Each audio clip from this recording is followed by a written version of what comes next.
Love with God channel daily gospel.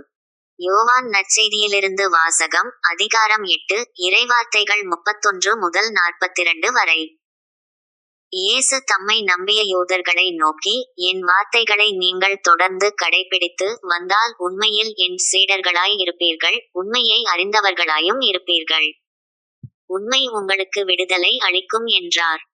யூதர்கள் அவரை பார்த்து, உங்களுக்கு விடுதலை கிடைக்குமா என நீர் எப்படிச் சொல்லலாம்?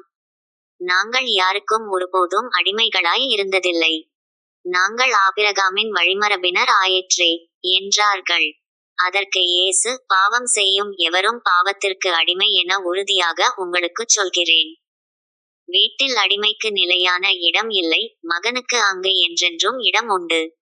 மகன் உங்களுக்கு விடுதலை அளித்தால் நீங்கள் உண்மையிலே விடுதலை பெற்றவர்களாய் இருப்பீர்கள். நீங்கள் ஆபிரகாமின் வழிமரபினர் என்பது எனக்கு தெரியும்.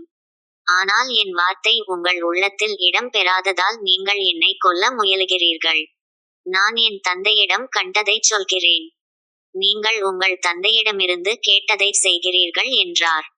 அவர்கள் அவரை பார்த்து, ஆபிரகாமே எங்கள் தந்தை என்றார்கள். இயேசு அவர்களிடம், நீங்கள் ஆபிரகாமின் மக்கள் என்றால் அவரைப் போலச் செயல்படுவீர்கள். ஆனால் கடவுளிடமிருந்து கேட்டறிந்த உண்மையை உங்களுக்கு எடுத்துரைத்த என்னை நீங்கள் கொல்ல முயலுகிறீர்கள். ஆபிரகாம் இப்படிச் செய்யவில்லையே, நீங்கள் உங்கள் தந்தையைப் போலச் செயல்படுகிறீர்கள் என்றார். அவர்கள், நாங்கள் பரத்தைமையால் பிறந்தவர்கள் அல்ல, எங்களுக்கு ஒரே தந்தை உண்டு, கடவுளே அவர் என்றார்கள்.